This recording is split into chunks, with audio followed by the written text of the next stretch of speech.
আল্লাহ পাক নিছক অহেতুক কোনো বিষয়ের কসম কখনই করবেন না। আল কোরআনুল কারীমে আল্লাহ পাক অনেক বিষয়ের কসম করেছেন। ওয়াদ-দুহা, দ্বীপ্রহরের কসম, ওয়াল লাইল, রাতের কসম, ওয়াত-তিন, তিন ফলের কসম, ওয়াজ-জাইতুন, জাইতুনের কসম, ওয়াশ-শামস, সূর্যের কসম, ওয়াল কমার, চাঁদের কসম। এমন অনেক শপথ বা কসম আল্লাহ পাক করেছেন। ঠিক একইভাবে আল্লাহ পাক ওয়াল আসরি বলে সময়ের কসম করেছেন। বুঝে নিতে হবে সময় আমাদের জীবনের সবচেয়ে গুরুত্বপূর্ণ বিষয়। সময়কে যে মূল্যায়ন করতে পারবে না, সময় তাকে মূল্যায়ন করবে না। একটা সময় ছিল যখন শুধু আল্লাহ একাই ছিলেন, আর কেউ ছিল না। হুয়াল আউয়ালু ওয়াল আখির ওয়াজ যাহিরু ওয়াল বাতিন। একটা সময় ছিল যখন আল্লাহ ছাড়া কেউ ছিলেন না, আবার একটা সময় আসবে যখন আল্লাহ ছাড়া কেউ থাকবেন না। তিনি প্রকাশ্য, তিনি গোপন, তিনি প্রথম, তিনি শেষ। মাঝখানে আল্লাহ রাব্বুল আলামিন 6 দিনে সৃষ্টি করেছেন এই মহাবিশ্ব, এবং মহাবিশ্ব সৃষ্টি করার পরে অনন্তকাল অনেক সময় পর্যন্ত এই মহাবিশ্বে মানুষের কোনো অস্তিত্ব ছিল না। এখন মানুষের কর্মকাণ্ড দেখলে মনে হয় যে মানুষই সব। মানুষ বিশ্ব চালাচ্ছে, অর্থনীতি চালাচ্ছে, রাজনীতি চালাচ্ছে, সমাজনীতি চালাচ্ছে, পরিবার চালাচ্ছে, ধর্ম চালাচ্ছে, মানুষ সব কিছু করছে। মানে এখন ভাবখানা দেখলে মনে হয় যে মানুষ ছাড়া পৃথিবীতে কিছুই নেই, আমরাই সব, আর পৃথিবীটা আমাদেরই। আল্লাহ পাক যদিও বা এই পৃথিবীর সব কিছু আমাদের জন্যই সৃষ্টি করেছেন, কিন্তু এই মহাবিশ্বে একটা সময় ছিল যখন মানুষের কোনো অস্তিত্বই ছিল না। সূরা দাহরের 1 নম্বর আয়াত পড়ে দেখেন, আল্লাহ পাক বলেছেন, হাল আতা আলাল ইনসান হিনুম মিনাদ দাহরি লাম ইয়াকুন শাইআন মাযকুর।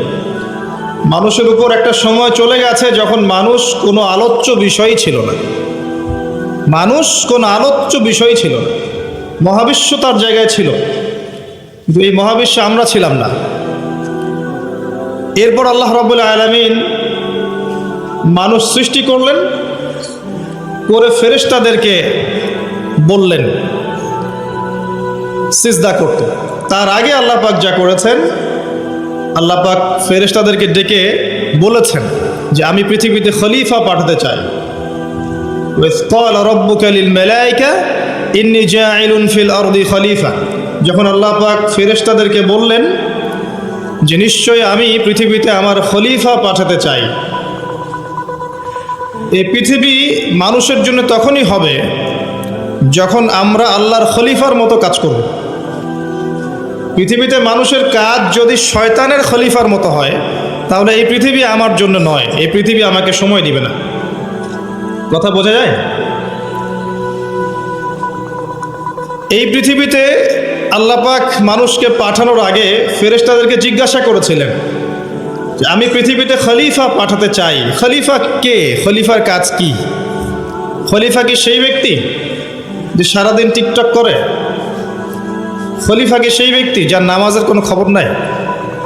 খলিফা কি সেই ব্যক্তি যে রোজাও রাখে না, যাকাতও দেয় না? খলিফা কি সেই যে আল্লাহ বিরোধী আইন করে? খলিফা কি সেই ব্যক্তি যে মুসলিমদেরকে দমন পীড়ন করে, রক্ত ঝরায়? খলিফা কি সে ব্যক্তি যে ব্যক্তি আল্লাহর যাবতীয় আদেশ লঙ্ঘন করে আর নিষেধগুলোর উপর আমল করে? কে খলিফা? আল্লাহ পাক খলিফার সংজ্ঞা দিয়েছেন সূরা সদের মধ্যে। কোন সূরায়? সদ পড়ে দেখেন, শেষের দিকে পাবেন। আল্লাহ পাক বলছেন, ইয়া দাউদ, হে দাউদ আলাইহিস সালাম, ইন্না জাআলনাকা খলিফাতান ফিল আরদ। হে দাউদ, আমি তোমাকে পৃথিবীতে আমার খলিফা করে পাঠিয়েছি। ওই যে আদম আলাইহিস সালামকে আল্লাহ পাক খলিফা করে পাঠিয়েছেন, দাউদ আলাইহিস সালামকেও আল্লাহ পাক বলেছেন আমি তোমাকে পৃথিবীতে খলিফা করেছি। তোমার কাজ হচ্ছে ফাহকুম বাইনান নাসি বিল হক। তোমার কাজ হচ্ছে পৃথিবীতে তুমি মানুষের মাঝে আল্লাহর বিধান দিয়ে বিচার ফয়সালা করবে, সত্যের মানদণ্ডে ন্যায় বিচার করবে। ওয়ালা তাত্তাবিউল হাওয়া, নিজের প্রবৃত্তির অনুসরণ করবে না। যদি তুমি প্রবৃত্তির অনুসরণ করো এটা তোমাকে আল্লাহর সরল পথ থেকে বিচ্যুত করে দিবে। আর যারা আল্লাহর সরল পথ থেকে বিচ্যুত হয় তাদের জন্য অপেক্ষা করছে যন্ত্রণাদায়ক শাস্তি, বিমা নাসু ইয়াউমাল হিসাব, এই কারণে যে তারা হিসেবের দিনটা ভুলে গেছে। খলিফার ফাংশন কি বুঝতে পারলেন? পৃথিবীটা তখনই আমাদের হবে যখন আমরা আল্লাহর খলিফা হতে পারবো। আর আল্লাহর খলিফা কোশ্চিনকালেও আল্লাহর অবাধ্য হয় না, আল্লাহর আদেশ এবং নিষেধকে লঙ্ঘন করে না। আর দাউদ আলাইহিস ইসলাম এমন একজন নবী ছিলেন যিনি জেরুজালেম থেকে সারা বিশ্ব শাসন করেছিলেন, এবং তার পরবর্তীতে তার সন্তান সুলাইমান আলাইহিস সালাম তিনিও একই কাজই করেছেন। বরং সুলাইমান আলাইহিস সালামের সময় আল্লাহ পাক তাকে এত ক্ষমতা দিয়েছিলেন যে জিন জাতি পর্যন্ত তার আনুগত্য করত।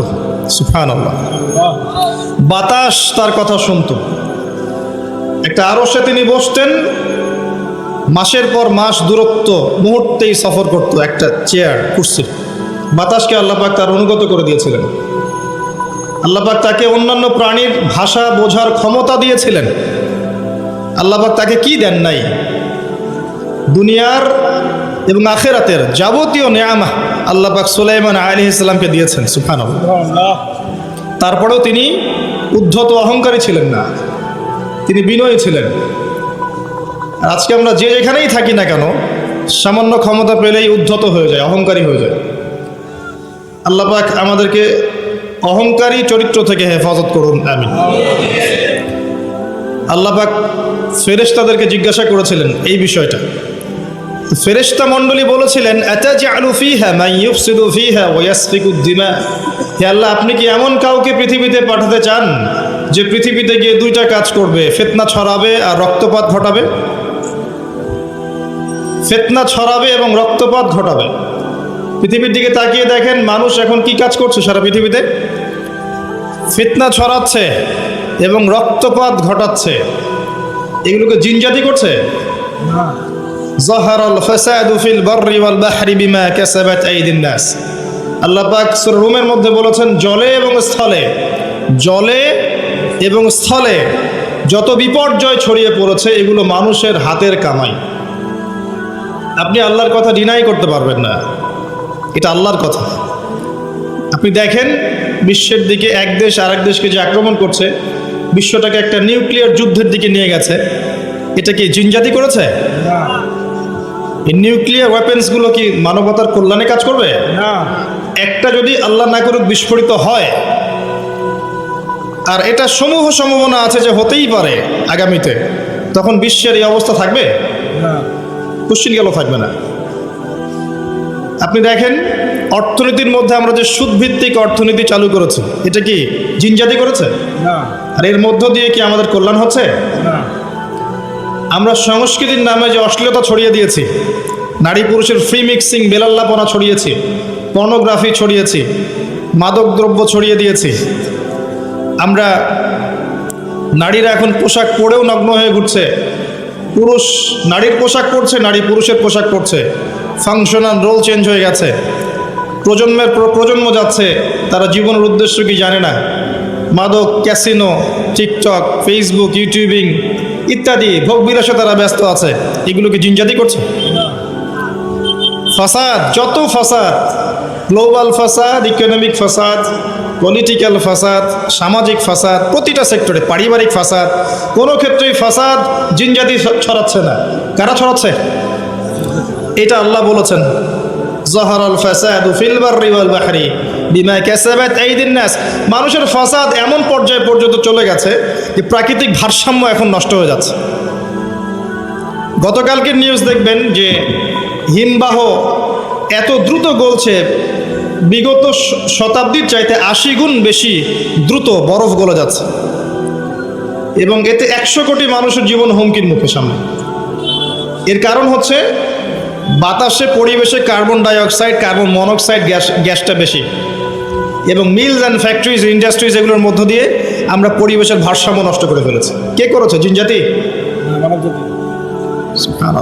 প্রত্যেকটা সেক্টর, জলবায়ু দেখেন, ভৌগোলিক পরিবর্তনগুলো দেখেন, বনভূমি উজাড় করা দেখেন, এই যে জমিনের উপর জুলুম দেখেন, আকাশ নিয়ে এখন যুদ্ধ হচ্ছে, অমুক গ্রহ আমার, এ বলছে না অমুক গ্রহ আমার, মহাকাশ বাহিনী পর্যন্ত গঠন করছে, যত ফাসাদ দেখবেন সব মানুষ করছে।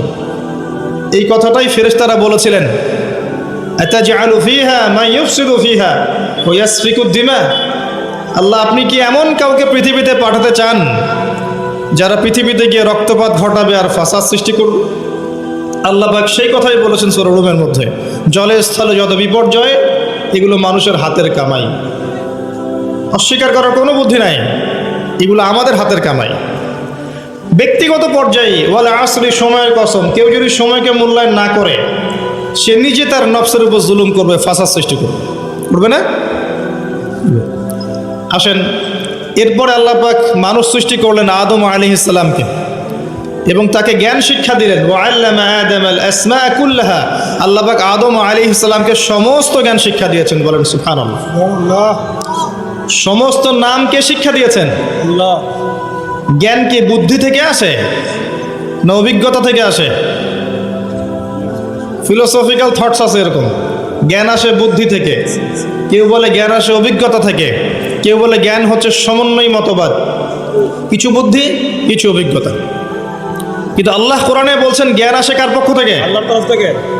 সূরা কাহফ 29 নম্বর আয়াত পড়ে দেখেন, ওয়া কুলিল হাক্কু মির রাব্বিকুম, হক তোমার রবের পক্ষ থেকে নাজিল হয়। হকটা কি? যখন তাওরাত নাজিল হয়েছিল, তাওরাত ছিল কি? হক। যখন জাবুর নাজিল হয়েছে, জাবুর কি ছিল? যখন ইনজিল নাজিল হয়েছে, ইনজিল কি ছিল? যখন কোরআন নাজিল হয়েছে এবং সুন্নাহ এসেছে, কিয়ামত পর্যন্ত হক কি থাকবে? অন্য কোনো হকের মানদণ্ড থাকবে না। যদি কোনো বিষয়ে কোরআন এবং সুন্নাহর সাথে মেলে, এটা মানতে কোনো আপত্তি আছে না। আর যদি কোনো বিষয়ে কোরআন সুন্নাহর সাথে না মেলে, ছাড়তে কোনো আপত্তি আছে না। যদি ছাড়ি তাহলে কি আমি সন্ত্রাসী হয়ে যাব না? আর যদি মানি তাহলে কি আমি মৌলবাদী হয়ে যাব না? কোরআন এবং সুন্নাহর সাথে যা মেলে এটা যদি আমি মেনে নেই, এটা কি আমার অপরাধ না? কোরআন এবং সুন্নাহ কি আল্লাহর পক্ষ থেকে আসেনি? এবং সে আল্লাহ কি মহাবিশ্বের পরিচালক নন? তো যদি আল্লাহর দাসত্ব করি আমি কি অন্যায় কিছু করছি না? হ্যাঁ, এই দাসত্ব কেমন হবে? শৈথিল্যতা প্রদর্শন করা যাবে না, চরমপন্থাও প্রদর্শন করা যাবে না। আপনি মধ্যমপন্থী থাকবেন। ওয়া কাযালিকা জাআলনাকুম উম্মাতান ওয়াসাতা, আল্লাহ পাক বলেছেন এইভাবেই আমি তোমাদেরকে মধ্যমপন্থী উম্মাহ করেছি, যাতে করে তোমরা সাক্ষী হতে পারো। আমরা আশপাশে অনেক নয়েজ শুনতে পাচ্ছি, কথাবার্তা। আমরা রিকোয়েস্ট করব যারা নেহায়েত এখানে বক্তাকে দেখতে এসেছেন বা ভিডিও করতে এসেছেন বা ছবি তুলতে এসেছেন, আল্লাহর রাস্তায় বাসায় চলে যান। বাসায় গিয়ে আরামে শীতের রাতে লেপের তলে শুয়ে থাকেন, ফেসবুক ইউটিউবে লেকচার দেখেন। এখানে আপনাদের কোনো প্রয়োজন নাই। আর যারা এখানে এসেছেন দিনের জ্ঞান শিখতে, জানতে, সরাসরি ইলম অর্জন করতে, তাদের জন্যে স্বাগতম, আহলান ওয়া সাহলান। আপনাদের জন্য আমি বসে আছি, আপনারাও আমার জন্য বসে থাকেন। যদি কারো কোনো প্রয়োজন থাকে আপনি নীরবে চলে যাবেন, অন্য কাউকে ডিস্টার্ব করবেন না।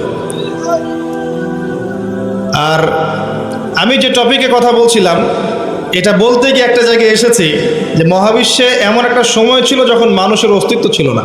এটা বোঝাতে গিয়ে আপনাকে বললাম যে আদম আলাইহিস সালামকে আল্লাহ পাক সমস্ত নাম শিক্ষা দিয়েছিলেন। এরপর কি করেছেন? তার সঙ্গিনী সৃষ্টি করেছেন। কোথা থেকে? তার বুকের পাঁজরের হাড় থেকে। এই হাদিসটা এখনো বুঝতে পারি না। আমি অনেস্টলি বলছি, আসলেই বুঝি না যে নারীদেরকে সৃষ্টি করা হয়েছে, স্ত্রীদেরকে সৃষ্টি করা হয়েছে বাঁকা হাড় থেকে। তাদেরকে জোর করে সোজা করতে যেও না, তাহলে ভেঙে যাবে। আর ওই অবস্থায় ছেড়ে দিলে তারা বাঁকাই থেকে যাবে। উত্তম নসিহতের মধ্য দিয়ে তাদের সাথে চলতে হবে। ওয়াল্লাহি, এর চেয়ে কঠিন কোনো হাদিস আমার জীবনে আমি পড়িনি এবং জানিও নি, বুঝিও নি। মানে রাসূলুল্লাহ সাল্লাল্লাহু আলাইহি ওয়াসাল্লাম যে বলে গেছেন, নারীদের চেয়ে বড় কোনো ফিতনা আমি রেখে গেলাম না আমার উম্মতের পুরুষদের জন্যে, এর চেয়ে বড় হাদিস এবং ফিতনাময় হাদিস আমি আখিরুজ জামানে দেখিনি। আপনি একটু গভীরভাবে দেখলে দেখবেন প্রতিটা সেক্টরে ফিতনার মূল কেন্দ্রবিন্দুতে পরিণত হয়েছে এক শ্রেণীর নারী, যারা আল্লাহর বিধান অনুযায়ী চলতে নারাজ।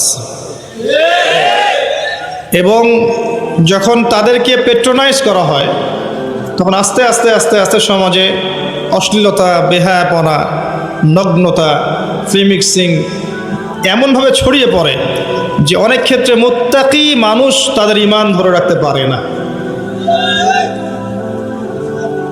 আল্লাহ পাক আমাদের প্রত্যেকের ঘরে ঘরে খাদিজা রাদিয়াল্লাহু আনহার মতো স্ত্রী তৈরি করুন আমিন, এবং হাজারা আলাইহিস সালামের মতো স্ত্রী তৈরি করুন আমিন। আমাদের মেয়েদেরকে আল্লাহ ফাতিমা রাদিয়াল্লাহু আনহার মতো বানিয়ে দিন আমিন। আয়েশা রাদিয়াল্লাহু আনহার মতো বোন তৈরি করুন আমিন। আমি যে দোয়াটা করলাম এই দোয়াটা এত গুরুত্বপূর্ণ, যেটার ফলশ্রুতিতে একটা সমাজের শৃঙ্খলা, ব্যালেন্স টিকে থাকে। কে খাদিজা রাদিয়াল্লাহু আনহা? রাসূলুল্লাহ সাল্লাল্লাহু আলাইহি ওয়াসাল্লামের সাথে যখন কেউ ছিল না তখন একজন নারী তার স্ত্রী তার সাথে ছিল, তার নাম খাদিজা রাদিয়াল্লাহু আনহা। সারা জীবন তিনি তার পাশে ছিলেন এবং ওই যে গারে হেরায় যখন নবী সাল্লাল্লাহু আলাইহি ওয়াসাল্লাম আল্লাহকে ডাকতেন, গারে হেরা যারা দেখে এসেছেন, হজ করেছেন, একবার উমরা করেছেন বা গিয়েছেন ওখানে, তারা জানেন যে এটা কত উঁচু। যুবক হয়েও আমরা সেখানে চড়তে হিমশিম খেয়ে যাব। খাদিজা রাদিয়াল্লাহু আনহা সেখানে খাবার পৌঁছে দিতেন, পানি পৌঁছে দিতেন। তার সম্পত্তি, তার সম্মান, তার মর্যাদা, তার ব্যাংক ব্যালেন্স, প্রতিপত্তি সব কিছু তিনি মুহাম্মদ সাল্লাল্লাহু আলাইহি ওয়াসাল্লাম এবং তার দ্বীনের জন্য উৎসর্গ করে দিয়েছেন। খুব কম মানুষকে জিবরাইল আলাইহিস সালাম সালাম জানিয়েছেন, তার মধ্যে একজন হচ্ছেন খাদিজা রাদিয়াল্লাহু আনহা। নবী করিম সাল্লাল্লাহু আলাইহি ওয়াসাল্লামকে তিনি বলছেন, ইয়া রাসূলুল্লাহ, ওই যে খাদিজা আসছেন, তিনি যখন আসবেন তখন তাকে আমার পক্ষ থেকে সালাম জানাবেন এবং তাকে বলবেন, আল্লাহ আপনার জন্য জান্নাতে এমন একটা ঘর নির্মাণ করেছেন যে ঘরের মধ্যে কোনো কোলাহল নাই, কোনো চিল্লাচিল্লি হইচই কিছু নেই, সুকুন এবং শান্তি। তো কোথায় সেই যুগ, যে যুগে প্রত্যেক ঘরে ঘরে খাদিজা রাদিয়াল্লাহু আনহা থাকতেন? কে হাজেরা আলাইহিস সালাম? ইব্রাহিম আলাইহিস সালাম তার দুই স্ত্রী সারাহ এবং হাজরা। হাজরা আলাইহিস সালাম এবং ইসমাঈল আলাইহিস সালামকে তিনি রেখে যাচ্ছেন আল্লাহর আদেশে জনমানব শূন্য একটা জায়গায়, এবং তাদের সাথে আছে কিছু খাবার এবং কিছু পানি। রেখে তিনি চলে যাচ্ছেন সেখান থেকে। আর হাজরা আলাইহিস সালাম বলছেন যে, ইয়া ইব্রাহিম আইনা তাযহাব, ইব্রাহিম আপনি কোথায় যাচ্ছেন? ইব্রাহিম আপনি কোথায় যাচ্ছেন? ইব্রাহিম আলাইহিস সালাম নিশ্চুপ, কোনো কথা বলতে পারছেন না, কষ্টে বুকটা ছিঁড়ে যাচ্ছে। ছোট্ট একটা বাচ্চা এবং স্ত্রীকে রেখে যাচ্ছেন জনমানব শূন্য জায়গায়। তখন হাজরা আলাইহিস সালাম বলছেন, আপনি কি আমাদেরকে আল্লাহর আদেশে ছেড়ে যাচ্ছেন ইব্রাহিম? আপনি কি আমাদেরকে আল্লাহর আদেশে এখানে ছেড়ে যাচ্ছেন ইব্রাহিম? ইব্রাহিম আলাইহিস সালাম খালি মাথা নাড়ছেন, না, আল্লাহর আদেশে ছেড়ে যাচ্ছে। তখন হাজরা আলাইহিস সালাম বলছেন, তাহলে আল্লাহ আমাদেরকে কখনো অপদস্থ করবেন না ইনশাআল্লাহ। এই সেই নারী যার কাছে খাবার নেই, পানি নাই, সামান্য কয়েকটা খেজুর, ছোট্ট একটা বাচ্চা, পানির যন্ত্রণায় বাচ্চা কাতরাচ্ছে, তিনি দৌড়াচ্ছেন সাফা থেকে মারওয়া, মারওয়া থেকে সাফা, যদি একটু পানি পান। আল্লাহর কাছে এই দৌড়ানোটা এত ভালো লেগেছে, আল্লাহ পাক কিয়ামত পর্যন্ত এটা রেখে দিয়েছেন। সুবহানাল্লাহ। আপনি হজ করতে যাবেন, এই কাজটা না করলে আপনার হজ হবে? এটা কার স্মৃতি? এটা সেই হাজরা আলাইহিস সালামের স্মৃতি। এই যে তাওয়াক্কুলকারিণী নারী, আল্লাহর প্রতি ভরসাকারিণী, সবরকারিণী নারী, তার গর্ভ থেকে এমন সন্তান এসেছে যেই সন্তানকে বাবা বলছে, ইয়া বুনাই, হে আমার সন্তান, ইন্নী আরা ফিল মানামি আন্নী আযবাহুক, আমি স্বপ্নে দেখেছি আমি তোমাকে জবাই করছি, ফানজুর মাযা তারা, তোমার কি রায় আমাকে বলো। ওই বাচ্চা বলছে, যার বয়স মেবি 10 বা 12 বা 15 হাইয়েস্ট, যে বয়সের আমাদের প্রজন্মের বাচ্চা কাচ্চারা কিশোর অপরাধ করে আর টিকটক চালায় আর স্মোক করে আর ড্রাগস নেয় আর মেয়ের পিছনে টাঙ্কি মারে, এই বয়সের বাচ্চা। ইসমাঈল আলাইহিস সালাম বলছেন, ইয়া আবাতি, হে আমার বাবা, ইফআল মা তুমার, হে আমার বাবা, আপনি তাই করেন যা আপনাকে আদেশ করা হয়েছে। কি আদেশ করা হয়েছে? জবাই করতে। আপনি তাই করেন যা আপনাকে আদেশ করা হয়েছে। সাতাজিদুনি ইনশাআল্লাহু মিনাস সাবিরিন, ইনশাআল্লাহ বাবা আপনি আমাকে সবরকারী পাবেন। এই জেনারেশনের একটা ছেলেকে দেখাতে পারবেন যে এরকম করে কথা বলতে পারবে? একটা ছেলে? এরা তো জানেই না জীবনের উদ্দেশ্য কি, জীবনটা কি সেটাই জানে। What is life, the definition of life, the definition of success জানে না। ওই ছোটোবেলায় একটা বইয়ের বোঝা কাঁধে চাপিয়ে দেওয়া হয়েছে, ব্যাগের মধ্যে 10টা বই, এটা নিয়ে গিয়েছে প্রথমে প্লে, তারপর নার্সারি, তারপর 1 2 3 4 5 6 7 8 9 10 পড়েছে। পরীক্ষা A+ পেতে হবে, গোল্ডেন পাওয়ার জন্য যা ইচ্ছা তাই করেছে। তারপরে আপনার HSC করেছে, অনার্স মাস্টার্স করেছে, মাশাআল্লাহ। এখনও জানে না ওযুর ফরজ কয়টা, এখনও জানে না যে কোরআন কি জিনিস, কোরআনের মধ্যে আল্লাহ কি বলেছেন, হাদিস প্রফেটিক লাইফস্টাইল কি, হাদিস কি, নবী সাল্লাল্লাহু আলাইহি ওয়াসাল্লামের জীবনী আবার কি জিনিস, তার স্ত্রীদের নাম, কত সালে বদরের যুদ্ধ, কত সালে উহুদ, কীভাবে তিনি দিন প্রতিষ্ঠা করেছেন, সাহাবায়ে কেরামের জীবনী, ইসলামী খেলাফত, ইসলামের ইতিহাস, টোটালি ইন ইগনোরেন্স, পুরো অজ্ঞতার মধ্যে আছে এগুলোতে। এরপরেও তাদের পিতামাতার অ্যাটিটিউড দেখলে মনে হয় যে এগুলো সোনার ছেলে, সব ছেলে। এবং মেয়েদের দিকে তাকান, ওই বয়সেরই সারাদিন মেকআপ বক্স, নতুন কি জামা আসছে, নতুন কোন ফ্যাশন আসছে, কোন ড্রেসটা পরে মার্কেটে গেলে মানুষ আমাকে দেখবে বেশি, তারপরে ছেলের পোশাক নতুন নতুন কোনগুলো আসছে যেগুলো এখন মেয়ের পোশাক হিসেবে ব্যবহার করা যায়, ফেসবুকিং, চ্যাটিং, স্ন্যাপচ্যাট, ইনস্টাগ্রাম, ছবি, নিজের ছবি নিজেই তুলছে, নিজেই হাসছে, একা একাই হাসে, একাই ছবি তোলে, একাই আপলোড করে। কি মনে হচ্ছে আপনাদের কাছে? এবং নবী করিম সাল্লাল্লাহু আলাইহি ওয়াসাল্লাম কিন্তু বলেছিলেন যে আখিরুজ জামান, কিয়ামত হবে না ততদিন পর্যন্ত যতক্ষণ না এমন কিছু নারী সমাজে বের হচ্ছে, নিসাউন কাসিয়াতুন আরিয়াহ, যে নারীরা কাপড় পরেও নগ্ন থাকবে। জি, আপনার স্ত্রীর কথাই বলছি, তার কথাই বলেছেন নবী সাল্লাল্লাহু আলাইহি ওয়াসাল্লাম, নিসাউন কাসিয়াতুন আরিয়াহ। আপনার বোনের কথাই বলছি, আপনার মেয়ের কথাই বলছি, কাপড় পরেও নগ্ন থাকবে। ব্যাখ্যা আমার কাছে জিজ্ঞাসা করার দরকার নেই, আপনিই ভালো জানেন। মহিলাতুন মামেলাত, নিজেও আকৃষ্ট হবে, অন্যকে আকৃষ্ট করবে। আল্লাহ রসুল বলছেন এরা জান্নাতের গন্ধ কখনো পাবে না, যদিও বা জান্নাতের গন্ধ 40 বছরের দূরত্ব থেকে পাওয়া যাবে। জীবনের উদ্দেশ্য জানে না তারা। এই নারীদেরকে পাওয়ার জন্য যখন আপনি ব্যস্ত হয়ে আছেন, তখন আপনি নিজের পায়ে কুড়াল মারছেন না, বরং কুড়ালেই পা মারছেন। এদেরকে পাওয়ার জন্য আপনি যখন ব্যস্ত হয়ে আছেন, তখন আপনি কুড়ালে পা মারছেন, নিজের পায়ে কুড়াল মারছেন না। যখন তারা আপনার ঘরে আসবে, কশ্চিনকালেও তারা ইসমাইলের মতো সন্তান জন্ম দিতে পারবে না। এবং তাদের চাহিদা পূরণ করতে আপনার সারা জীবনটা শেষ হয়ে যাবে। আপনার চাহিদা পূরণ করতে এবং সন্তুষ্ট করতে আপনি হিমশিম খেয়ে যাবেন। দিন একদিকে চলে যাবে, দুনিয়া আর একদিকে চলে যাবে। হাজার চেষ্টা করলেও দেখবেন আপনি দিন নিয়ে চলতে পারছেন না। টোটালি ফিতনাময় পরিবেশ। ইনশাআল্লাহ আমি 14 ফেব্রুয়ারির আগে আরেকটা কনস্ট্রাকটিভ লেকচার দিব ইনশাআল্লাহ, অপেক্ষায় থাকেন। কিন্তু আজকে এই টপিকটা আমি এখানে বলতে চাচ্ছি না, কারণ আমার মূল টপিকটা থেকে আমি সরে যাব। যতটুকু বলার বলছি, কিন্তু পুরো ডিটেলস আমি বিষয় আজকে বলতে পারবো না, সময় পাবো না। এতটুকু শোনেন, যে বয়সে ইসমাইল আলাইহিস সালাম এই কথাটা বলেছেন, এই বয়সের জেনারেশন আমাদের দেশে কি করছে দেখে নেন, বিশ্বে কি করছে দেখে নেন। হ্যাঁ, এতটুকু বলি, আপনি এই বয়সে যাই করছেন, ইসরায়েলের ইহুদির সন্তানরা ওই বয়সে তাই করছে না। জি, তারা আপনার আমার মতো কাজ করছে না। ওরা জানে ওদের উদ্দেশ্য কি। ওরা আমাদেরকে আমাদের উদ্দেশ্য থেকে সরিয়ে দিয়েছে, ওরা জানে ওদের উদ্দেশ্য কি। ওরা চায় বিশ্ব শাসন করতে, এবং তারা সেটা করে দেখাচ্ছে।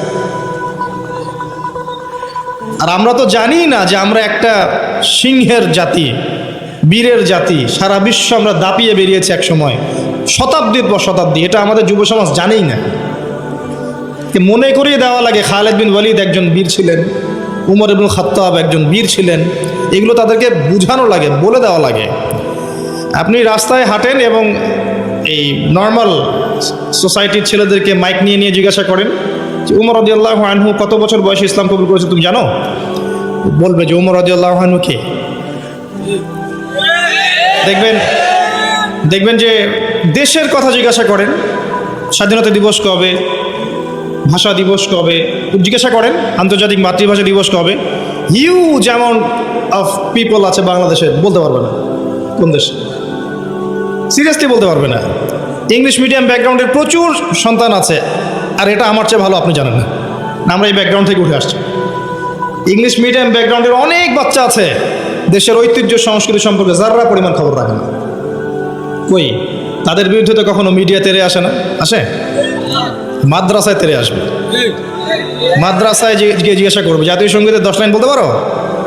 এই জাতীয় সঙ্গীতের 10 লাইন অনেক ইংলিশ মিডিয়ামের বাচ্চাও পারে না। কই ওটা নিয়ে রিপোর্ট তো করেন নাই। তো আমাদের ডাবল স্ট্যান্ডার্ড আছে। আমি একটা কথা বলতে চাচ্ছি যে আমাদের প্রজন্ম না দেশ, না ইতিহাস, না সংস্কৃতি, না ইসলাম, কোনো কিছুর খবর রাখে না এই প্রজন্ম।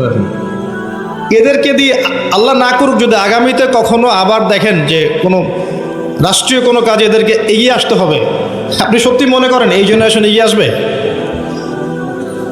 কখনো আসবে না। এরা কি 1971 সালে আমাদের বাপদাদাদের মতো সাহসী, তাদের মতো ফিজিক্যালি স্ট্রং, মেন্টালি স্ট্রং, জীবনের উদ্দেশ্য সম্পর্কে সচেতন? কখনো না। হানাদার বাহিনীর আক্রমণে যেভাবে বীর বিক্রমে যুদ্ধ করেছিলেন আমাদের বাপদাদারা, এখনকার জেনারেশন এটা করতে পারবে মনে করছেন? তো গাঁজা খেতে খেতেই শেষ, ইয়াবা, পেন্সিডিল এগুলো খেতেই শেষ। একটা টিকটক ভিডিওর জন্য প্রতিবন্ধী হয়ে যাচ্ছে, মানে কি করছে মাথায় ঢোকে না, কি করছে, মানে কি পায় এগুলোতে আল্লাহ ভালো জানেন। একটা ভিডিও করার জন্য কি করছে, মানে আমি দেখলাম মোটর সাইকেলে রেস করছে, ভিডিওটা ঠেকে গেছে, কিন্তু ওই রেসের মধ্যে সে স্পট ডেটে মারাও গেছে। এমন এমন অ্যাঙ্গেল থেকে ভিডিও করতে চাচ্ছে যেখান থেকে পড়ে মারা যাচ্ছে। মানে একটা আয়াত মনে পড়ে, এই আয়াতটাই মনে পড়ে এই বিষয়গুলো দেখলে। আর এই সময়গুলো কিন্তু খুব দ্রুত এসেছে, বিগত 10-20 বছরে কিন্তু এমন ছিল না, খেয়াল করে দেখেছেন? বিগত 20 বছরে কিন্তু এমন ছিল না, এই প্রজন্মগুলো ছিল না, এবং সময় খুব দ্রুত পরিবর্তন হচ্ছে। আল্লাহ ভালো জানেন আমাদের বাচ্চাদের না জানে কী হবে, আল্লাহু আ'লাম তাদের যে কী হবে আল্লাহ ভালো জানেন। আমার তো মনে হয় ওদের ব্রেন পর্যন্ত কন্ট্রোল করা হবে, এমনভাবে ব্রেন ওয়াশ করে দিয়েছে যে দেখবেন পাবলিক লাইফ আর প্রাইভেট লাইফের পার্থক্য বোঝে না। একটা জিনিস প্রাইভেট, ওটাকে পাবলিক করে ফেলবে, নিজেই করে দিবে, মানুষ করবে না। নিজে কি করছে না করছে প্রত্যেকটা মুহূর্ত তাকে মানুষকে জানাতে হবে, এই যে আমি এখন বাথরুমে গেলাম, এই যে আমি এখন বের হলাম, আমি এখন ওযু করছি, আমি এখন এটা করছি। একটা অসুস্থ জেনারেশন, একটা মানসিক বুদ্ধিবৃত্তিক প্রতিবন্ধী একটা জেনারেশন তৈরি হয়েছে, আমাদের অগোচরেই হয়েছে। আর আমরা এদেরকে লাই দিয়েছি, ছোট আছে এরা, নাক চিপলে দুধ বের হয়, ছোট আছে বলে বলে। অথচ ইসমাইলের দিকে তাকান, তিনি তার বাবাকে বলছেন, ইয়া আবাতি ফাআল মা তু'মার, হে আমার বাবা আপনি তাই করেন যা আল্লাহ আপনাকে আদেশ করেছেন, সাতাজিদুনি ইনশাআল্লাহু মিনাস সাবিরিন, ইনশাআল্লাহ আপনি আমাকে ধৈর্যশীল পাবেন। আর এই সন্তান জন্ম দিয়েছেন ওই হাজারা আলাইহিস সালাম। না আছে পরিবারে ইব্রাহিমের মতো কর্তা, না আছে পরিবারে হাজারা আলাইহিস সালামের মতো মা, আর না আছে ইসমাইলের মতো সন্তান। এই জেনারেশনকে দিয়ে আপনি কিভাবে চলবেন? জাতির সামনে খারাপ সময় অপেক্ষা করছে, একটাই উপায় আছে, অনলি একটা রাস্তা খোলা আছে। কিছু মানুষ মিশন নিয়ে নিয়েছে যে এই জেনারেশনগুলোকে ধ্বংস করে ফেলার। একটাই অপশন আছে, এদেরকে আল্লাহর দিকে নিয়ে আসতে হবে, আদারওয়াইজ এদেরকে বাঁচানোর কোনো বুদ্ধি নাই। ছোট ছোট বাচ্চা দেখবেন, 14-15 বছরের বাচ্চা ধর্ষণ করছে, কেস খাচ্ছে, চাইল্ড অ্যাবিউজ করছে। এক ধর্ষকের ব্যাপারে সেদিন দেখলাম এমন পলিসি অবলম্বন করেছে যে রেপের পর রেপ করে যাবে, কিন্তু যাকে রেপ করা হবে সে প্রেগনেন্ট হবে না, সে এমন ব্যবস্থা গ্রহণ করেছে। কি পরিমাণ মানুষের অধঃপতন চিন্তা করে দেখেন। ছোট ছোট বাচ্চাগুলো দেখবেন কিশোর অপরাধ করছে, কিশোর গ্যাং তৈরি করেছে। ছোট ছোট বাচ্চা বিভিন্ন মুভিজ দেখছে, অপসংস্কৃতিগুলো দেখে দেখে শিখছে। শেখার এগুলো তো এমনি এমনি আসেনি, কারো না কারো দেখে তো শিখেছে। হয় বই পড়ে শিখেছে, না হলে কোনো কিছু দেখে শিখেছে। আর বই তো এরা পড়ছে না, নিশ্চয়ই কিছু দেখে শিখেছে, বিভিন্ন প্রোগ্রাম দেখে এগুলো শিখেছে। ছোট ছোট কিশোর গ্যাং, এক গ্যাংয়ের লিডার আছে, আর গ্যাংয়ের লিডার আছে। প্রশাসন হিমশিম খাচ্ছে এগুলো ডিল করতে।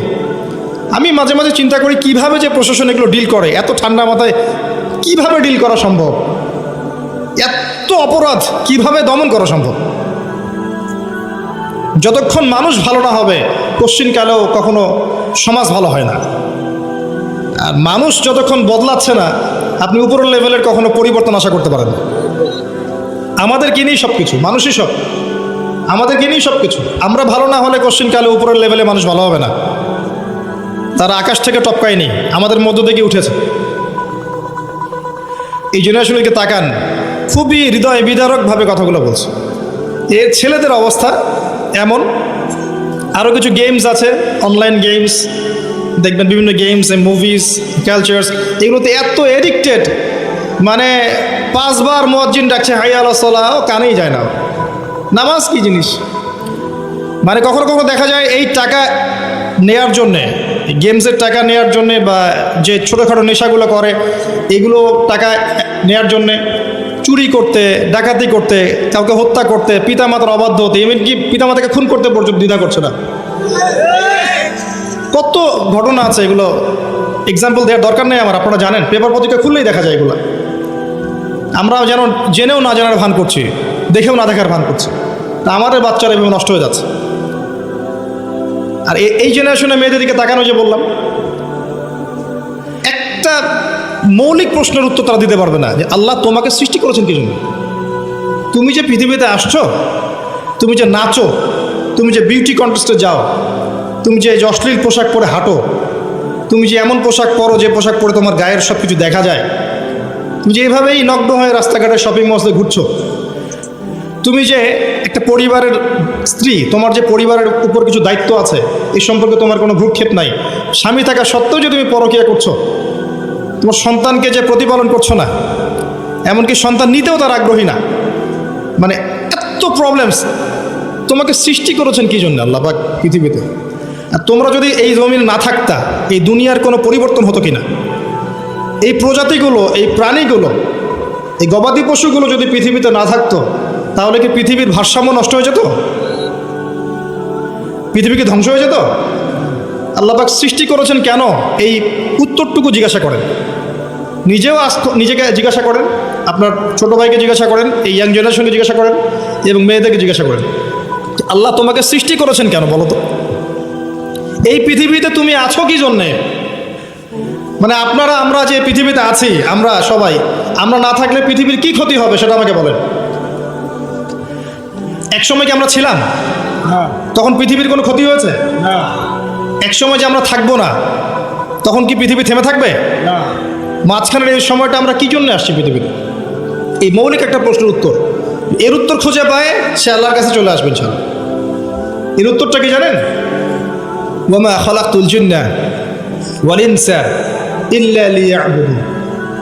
আল্লাহ আবেগ মাখা কণ্ঠে বলছেন, আমি মানুষ এবং জিন জাতিকে শুধুমাত্র আমার ইবাদত করার জন্যই সৃষ্টি করেছি।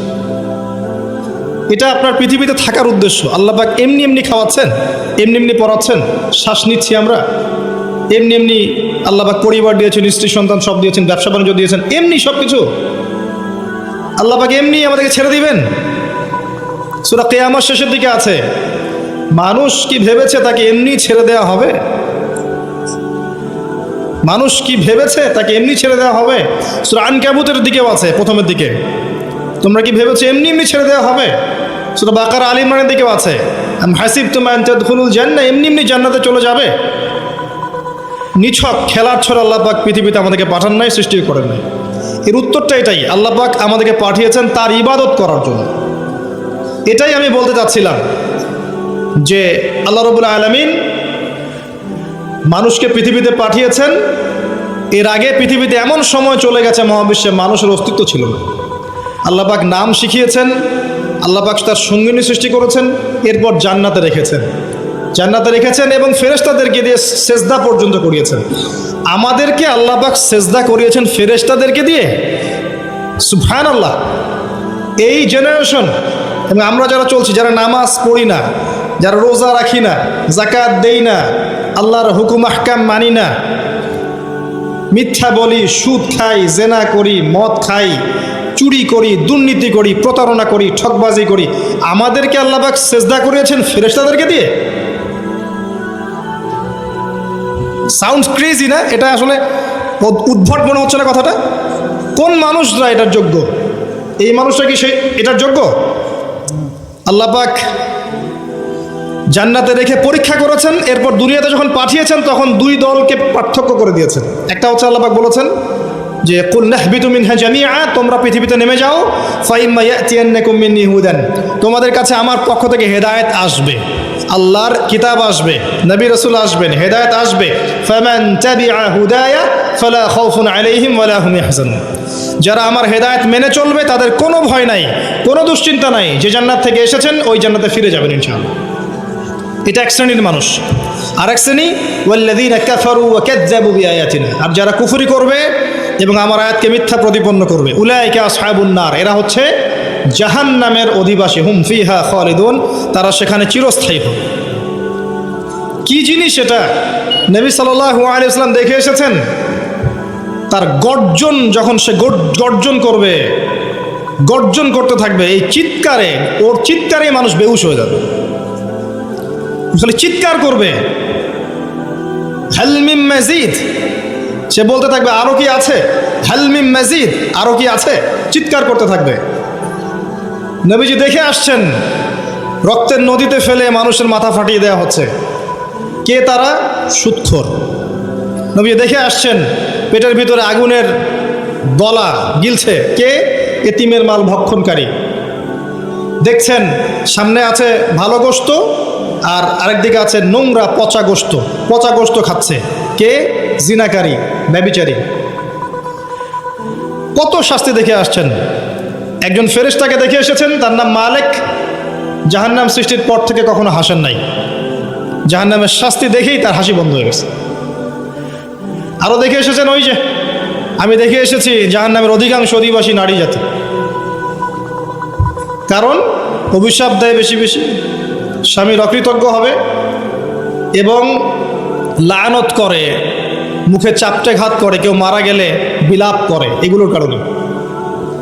আসেন, আল্লাহ পাক যতটুকু সময় আমাদেরকে পৃথিবীতে রেখেছেন, এই টাইমটা আনলিমিটেড না, এটা আল্লাহ পাক বুঝাচ্ছেন। ওয়াল আসরি বলে, সময়ের কসম, সময়ের কসম বলে আল্লাহ পাক বুঝাচ্ছেন যে আপনার আমার সময় আনলিমিটেড নয়, লিমিটেড।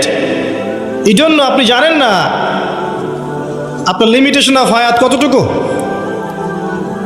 আমি একটা কথা বলছি রিসেন্টলি, আবারও বলছি এখানে, যে আপনি যদি চিন্তা করেন যে আপনি 60, 70, 80 বছর বাঁচবেন, এর মধ্যে 30-40 বছর চলে গেছে, আপনি এই বয়সটার পাপগুলোকে হিসাব করতে থাকেন, কতগুলো পাপ আপনি করেছেন। হিসাব করে আমলনামা তৈরি করেন, তারপর দেখেন পাপগুলো দুই প্রকার, হয় মানুষের সাথে জড়িত আছে অথবা আল্লাহর সাথে জড়িত। আল্লাহর সাথে জড়িতগুলো শুধু ইস্তেগফার তওবার মধ্য দিয়ে ক্ষমা হয়ে যাবে ইনশাআল্লাহ। আর মানুষের সাথে জড়িত যেগুলো, সেগুলো তাদের কাছে কাছে গিয়ে হক পরিশোধ করার মধ্য দিয়ে ক্ষমা নিতে হবে ইনশাআল্লাহ। সবার সামনে দাঁড়িয়ে বলতে হবে যে আমি তোমার হক নষ্ট করেছিলাম, আমি তোমার টাকা মেরে খেয়েছি, আমি তোমাকে গালি দিয়েছি, তোমার গীবত করেছি, তোমাকে তহমত দিয়েছি, তোমার কাছে ক্ষমা চাচ্ছি, আল্লাহর ওয়াস্তে মাফ করে দাও, তারপরে ক্ষমা হবে। এর পরের জীবনটাকে আপনাকে কাটাতে হবে কিভাবে? রাসূলুল্লাহ সাল্লাল্লাহু আলাইহি ওয়াসাল্লামের সুন্নাহ মোতাবেক। পারা যাবে ইনশাআল্লাহ? রাত থেকে শুরু করে ঘুমানো পর্যন্ত নবী সাল্লাল্লাহু আলাইহি ওয়াসাল্লামের সুন্নাহ মতো চলা যাবে ইনশাআল্লাহ। একমাত্র ব্যক্তি যিনি আপনার জন্য হাউজে কাউসারে দাঁড়িয়ে থাকবেন, যিনি আপনার জন্য সুপারিশ করবেন এবং কবিরা গুনাহগার ব্যক্তিদেরকে সুপারিশ করে জান্নাতে নিয়ে যাবেন ইনশাআল্লাহ তাআলা, একমাত্র ব্যক্তি, আপনার রোল মডেল, আপনার আদর্শ মুহাম্মদুর রাসূলুল্লাহ সাল্লাল্লাহু আলাইহি ওয়াসাল্লাম। আর কেউ নাই, আল্লাহ ছাড়া কেউ নাই, মুহাম্মদ সাল্লাল্লাহু আলাইহি ওয়াসাল্লাম ছাড়া কোনো তরিকা নাই, আল্লাহর কিতাব ছাড়া কোনো হেদায়েতের উৎস নাই। সিম্পল, আপনাকে আল্লাহ পাক সহজ করে দিয়েছেন। এর বাইরে যাবেন, এক চুল যাবেন, এক চুলের ফলাফল ভোগ করতে হবে। এর বাইরে 1 বিঘত যাবেন, 1 বিঘতের ফলাফল ভোগ করতে হবে। এর বাইরে যোজন যোজন দূর যাবেন, ওই ফলাফল ভোগ করতে হবে ইনশাআল্লাহ। আল্লাহ পাক আমাদেরকে বোঝার তৌফিক দান করুন। আল্লাহ পাক সময়ের কসম করে আপনাকে আমাকে সতর্ক করছেন, তবে এটাও বলছেন যে মানুষ ক্ষতির মধ্যে আছে। আমি বলেছি অলরেডি মানুষের ক্ষতিগুলো কী কী। ইহকালীন জীবনে মানুষ ক্ষতির মধ্যে আছে, পরকালের জীবনেও মানুষের জন্য ক্ষতি অপেক্ষা করছে। আল্লাহ পাক মানুষের ক্ষতি সম্পর্কে একটা আয়াতই যথেষ্ট, যেটা তিনি বলেছেন সূরা আরাফ 179 নম্বর আয়াত। আল্লাহ পাক বলেছেন, ওয়ালাকাদ যারানা লিজাহান্নামা কাসীরাম মিনাল জিন্নি ওয়াল ইনস। বিশেষ করছি, অল্প সময় বসেন। আল্লাহ পাক বলছেন, আমি প্রচুর জিন আর মানুষকে দিয়ে জাহান্নাম পূর্ণ করব। কথাটা কি কানে ঢুকলো আপনাদের? মানুষ এবং জিনকে দিয়ে আল্লাহ পাক জাহান্নাম পূর্ণ করবেন, মানে আমি আপনি জাহান্নামে যাচ্ছি, নাউযুবিল্লাহ। মানুষের জিনই যাবে, গরু ছাগল গবাদি পশু যাবে না, আমরাই যাব, আমাদের জন্যই জাহান্নাম অথবা আমাদের জন্যই জান্নাত। কারা তারা? লাহুম কুলুবুন লা ইয়াফকাহুনা বিহা। হৃদয়ে ছিল, উপলব্ধি করতো না। হৃদয়ে ছিল, উপলব্ধি করতো না, কারণ এটা জাহান্নামে যাওয়ার। ওয়ালাহুম আ'য়ুনুন লা ইউবসিরুনা বিহা। চোখ দিয়েছিলাম, দেখেনি। ওয়ালাহুম আযানুন লা ইয়াসমাউনা বিহা। কান দিয়েছিলাম, শোনে নাই। উলাইকা কাল আনআম। এই শ্রেণীর মানুষকে আল্লাহ পাক বলছেন এরা গবাদি পশু। দে আর জাস্ট লাইক ক্যাটলস। বাল হুম আদাল। বরং তার চেয়েও তারা নিকৃষ্ট। উলাইকা হুমুল গাফিলুন। তারা হচ্ছে গাফেল সম্প্রদায়। আমরা দোয়া করি আল্লাহর কাছে, আল্লাহ পাক যেন আমাদেরকে এদের অন্তর্ভুক্ত না করেন। আমিন। গবাদি পশু না হতে হলে কি হতে হবে? মানুষ হতে হবে। মানুষ সেই যে ব্যক্তি আল্লাহর খলিফা। আল্লাহর খলিফা সেই যার জন্য এই পৃথিবী, আর আল্লাহর বিধান যারা মেনে চলছে তাদের জন্যই এই পৃথিবী। আল্লাহ পাক তো বোঝার তৌফিক দান করুন, আমিন। 4টা কাজের কথা আল্লাহ পাক বলেছেন, শেষ করছি এখানে। 4টা কাজ, অনলি 4টা, যে 4টা কাজ যদি মানুষ করতে পারে ইনশাআল্লাহু আযজা ওয়া জাল হাসতে হাসতে জান্নাতে চলে যাবে ইনশাআল্লাহ। এখানে আমভাবে মানুষের জন্য 4টা কাজের কথা বলা হয়েছে, আবার মহিলাদের জন্যও আলাদা করে 4টা কাজের কথা বলা হয়েছে। এখানে কি মহিলারা আছে? আচ্ছা, মহিলাদেরটা আগে বলে শেষ করি। তাদেরকে 4টা কাজ করতে বলা হয়েছে। এই 4টা কাজ তারা যদি করে জান্নাতের যে কোনো দরজা দিয়ে প্রবেশ করতে পারবে ইনশাআল্লাহ। আর বলে রাখি, জাহান্নামের বেশিরভাগ অধিবাসী হবে নারী জাতি। তার মানে এই 4টা কাজ বেশিরভাগ মেয়ে করতে পারবে না। সিম্পল।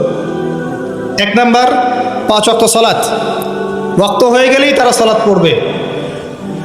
সালাত তো এখন অনেক মাদ্রাসার মেয়েও পড়ে না, জানেন? হ্যাঁ, অনেক সময় দেখা যায় মানে কালচারাইজড হয়ে পড়ছে, কিন্তু মাদ্রাসা থেকে বের হয়ে গেছে, নামাজ ছেড়ে দিয়েছে। একটু চাপের মধ্যে ছিল, নামাজ পড়তো, ছেড়ে দিয়েছে, নামাজ শেষ। নামাজ 5 ওয়াক্তের কথা বলা হচ্ছে। আবার অনেক সময় দেখা যায় অনেক মহিলা বা মেয়ে যারা বিপথে ছিল, তওবা করে ইসলামের দিকে এসেছে, এরা দেখবেন মাশাআল্লাহ অনেক কঠিন পর্দা করছে, নামাজ পড়ছে, এমন আছে। তারপরে রাসূল সাল্লাল্লাহু আলাইহি ওয়াসাল্লাম বলেছেন রমজান মাসের সওম, রমজান মাসে রোজা রাখতে হবে। 2য় কাজ। 3 নাম্বার, লজ্জাস্থানের হেফাজত, মানে খাস পর্দা। আর মেয়েদের পুরো দেহই লজ্জাস্থান, মেয়েদের পুরো দেহটাই কি লজ্জাস্থান। আর 4 নাম্বার, স্বামীর আনুগত্য করা। স্বামীর, এটা তো মঙ্গল গ্রহের কথা, এই কথার তো বাস্তবায়ন থাকতে পারে না এই সমাজে, সম্ভব? আল্লাহু আ'লাম। আল্লাহ পাক নারীদেরকে বুঝদান করুন। স্বামীর আনুগত্যকে তারা মনে করে দাসত্ব। আমি আনুগত্য করতে যাবো কেন? এটা দাসত্বের ব্যাপার। আমি কখনো দাসত্ব করতে রাজি নই, বরং আমরা সমান। আমরা কি সমান? আল্লাহ পাক দিয়েছেন অগ্রাধিকার, সে চায় সম অধিকার। আল্লাহ দিয়েছেন অগ্রাধিকার, মানে পুরুষের চেয়ে নারীর অধিকারটা আল্লাহ বেশি দিয়েছে কোরআন এবং হাদিসে। আর ওকে শিখিয়ে দেওয়া হয়েছে যে তুমি সমান অধিকারের আন্দোলন করো, তাই করছে। তো তারপরেও দিন শেষে গিয়ে দেখবেন যা লাউ তাই কদুই আছে। আসলে আদতে কোনো পরিবর্তন হয়নি, প্রেক্ষাপটের শুধু ফাসাদ ছড়িয়েছে, জেনা বেড়েছে, ধর্ষণ বেড়েছে, পরকীয়া বেড়েছে, সামাজিক কাঠামো ভেঙে গেছে, এবং ডে বাই ডে হতেই আছে। রাত এখন আর রাত নাই, রাত দিন হয়ে গেছে। আবার দিনও এখন দিন নাই, দিন আবার রাতের পোশাক করছে। আর রাত যখন রাত থাকে না, দিন যখন দিন থাকে না, তখন দিন কি করে? দিন আর রাতের কাছে গিয়ে সুখ পায় না, দিন দিনের কাছে যায়। এই জন্য সমকামিতা বাড়ছে। কথা বোঝা যায়? এই জন্য সমকামিতা বাড়ছে। আর মাশাআল্লাহ রাতও এখন রাতের সাথে থাকতে চায়।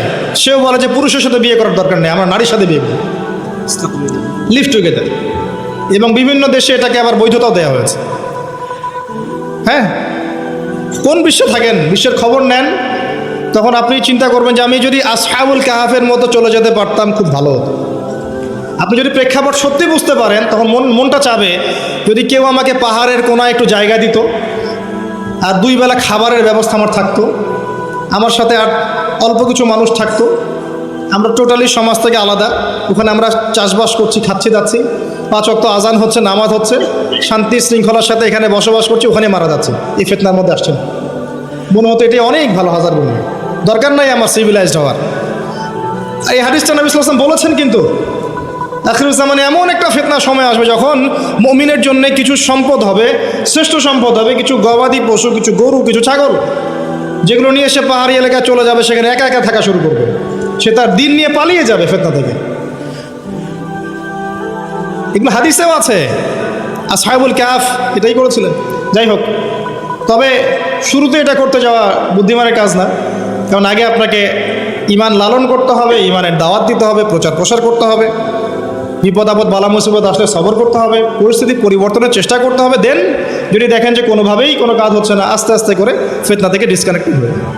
আমর ইবনে আস রাদিয়াল্লাহু আনহু বলছেন, ইয়া রাসূলুল্লাহ, ফিতনার সময় কিভাবে চলবো? নবী সাল্লাল্লাহু আলাইহি ওয়াসাল্লাম বলছেন, কম কথা বলবা, কথা একদম কম বলবা। তারপর কি করবো ইয়া রাসূলুল্লাহ? ঘরে থাকবা, প্রয়োজনে বেরি হবে না বাইরে। ঘরে থাকবা, দরজা লাগিয়ে দিয়ে, বিনা প্রয়োজনে বেরি হবে না বাইরে। আর কি ইয়া রাসূলুল্লাহ? বেশি বেশি তোমার গুনাহের জন্য কান্নাকাটি করবে, ইনশাআল্লাহ তুমি সফল হয়ে যাবে। কিছু অপশন নাই আপনার সামনে এখন। আসেন, 4টা কাজ করতে বলেছেন, নারীদের 4টা কাজ বললাম, নামাজ, 5 ওয়াক্ত, সওম, একটা কি বললাম, লজ্জাস্থানে হেফাজত, খাস পর্দা, এবং 4 নম্বর হচ্ছে স্বামীর আনুগত্য। আর খাস পর্দা বলতে আমি ডিজিটাল বোরখা বুঝাইনি। এমন বোরখা পরে যদি গায়ের অঙ্গ প্রত্যঙ্গ বোঝা যায়, বোরখা পরেও যদি গায়ের অঙ্গ প্রত্যঙ্গ বোঝা যায়, কাঠামো বোঝা যায়, ওই বোরখাটা আগে পুড়িয়ে ফেলবেন। আচ্ছা, এরপর সবার জন্য 4টা কাজ আল্লাহ পাক বলেছেন। ঈমান 1 নম্বর কি? ঈমান। 2 নম্বর আমলে সালেহ। 3 নম্বর হকের দাওয়াত। 4 নম্বর সবর। ঈমান 6 পিলার। কয় পিলার? আল্লাহ বিশ্বাস, তারপরে বলেন ফেরেশতাগণে বিশ্বাস, নবী রাসূলগণে বিশ্বাস, আসমানি কিতাবসমূহে বিশ্বাস, পরকালে বিশ্বাস, তাকদীরের ভালো মন্দে বিশ্বাস। 6টা। আমানতু বিল্লাহ ওয়া মালাইকাতিহি ওয়া কুতুবিহি ওয়া রুসুলিহি ওয়াল ইয়াউমিল আখির ওয়াল কদরি খাইরিহি ওয়া শাররিহি। এই 6টাকে 3টা কাজ করতে হবে। 1 নাম্বার তাসদীক বিল জিনান, হৃদয় থেকে বিশ্বাস করা। ইকরার বিল লিসান, আপনাকে মৌখিক স্বীকৃতি প্রদান করতে হবে। আর 3 নাম্বার হচ্ছে আমাল বিল আরকান, কাজে বাস্তবায়ন করতে হবে। এই 3টা কাজ। এই ঈমান লালন করার পরে আমলে সালেহ। আমলে সালেহ কি? এক কথায় উত্তর, আল্লাহ পাক কোরআনে যা করতে বলেছেন করলে আমলে সালেহ। বোঝা যায়? আল্লাহ পাক কোরআনে যা করতে বলেছেন করার নাম কি? আমলে সালেহ। যেমন সালাত, সিয়াম, যাকাত, হজ, উমরা ইত্যাদি। আল্লাহ পাক কোরআনে যা করতে নিষেধ করেছেন সেটা না করাও হচ্ছে আমলে সালেহ। সুদ না খাওয়া আমলে সালেহ, ঘুষ না দেওয়া আমলে সালেহ, দুর্নীতি না করা আমলে সালেহ, চুরি না করা আমলে সালেহ। যা করতে বলেন নাই সেটা না করাও কি? আমলে সালেহ। একইভাবে হাদিসের মধ্যে রাসূল সাল্লাল্লাহু আলাইহি ওয়াসাল্লাম যা করতে বলেছেন তার করার নাম কি? আমলে সালেহ। যা করতে বলেন নাই সেটা ছেড়ে দেওয়ার নাম আমলে সালেহ। এরপরে হকের দাওয়াত। ঈমান আমলের সাথে আপনি হকের দাওয়াত প্রদান করবেন, আগে নিজে, তারপর পরিবার, আপনার সাধ্য অনুযায়ী সমাজ। আপনাকে আল্লাহ পাক যত ক্ষমতা দেবেন সেভাবে আপনার দায়িত্ব বাড়বে ইনশাআল্লাহ। আর এই দাওয়াত দিতে গিয়েও দেখবেন 4টা ক্ষেত্র থেকে বাধাও আসবে। 1 নম্বর বাধা আসবে পরিবার থেকে, এবং সবচেয়ে বেশি ফাসাদ সৃষ্টি করবে পরিবারই। হ্যাঁ, ওই যে নূহ আলাইহিস সালামের উদাহরণ দেখেন, লূত আলাইহিস সালামের উদাহরণ দেখেন, নবী সাল্লাল্লাহু আলাইহি ওয়াসাল্লামের চাচাদেরকে দেখেন, নিজেদের লোকরাই প্রথমে শত্রুতা করবে, তারপরে আপনার বাধা দিবে সমাজের নেতা, তারপরে ধর্মনেতা, তারপরে রাষ্ট্রনেতা, নমরুদরা পরে আসবে। আর হকের দাওয়াতটা কি? আল্লাহর বিধান, বাকুল হাক্কু বির রব্বিকুম, হক সেটাই যেটা তোমার রবের পক্ষ থেকে নাজিল হয়। নিজের মন করা কোনো মতবাদ হক নয়। উদউ ইলা সাবিলি রাব্বিকা বিল হিকমা, তোমার রবের পথের দিকে মানুষকে ডাকো হিকমতের সাথে, প্রজ্ঞার সাথে, ওয়াল মাউইযাতিল হাসানা, উত্তম উপদেশের সাথে। এখানে শৈথিল্যতা প্রদর্শন করা যাবে না, চরমপন্থাও প্রদর্শন করা যাবে না। একটা শান্তির শৃঙ্খলা স্থিতিশীল রাষ্ট্রের মধ্যে অরাজকতা সৃষ্টি করা যাবে না। মধ্যম পন্থায় সবাইকে নিয়ে দাওয়াতি কাজ করতে হবে। দাওয়াতি কাজ করার সময় সাম্প্রদায়িক হওয়া যাবে না। নিজের কমিউনিটি আমার দিনী ভাই, বাইরের মানুষ দিনী ভাই না, এমন নয়। সবাই আমরা একটা বডির অন্তর্ভুক্ত এবং সবাই আমরা মুসলিম, এটাই আমাদের মৌলিক পরিচয়।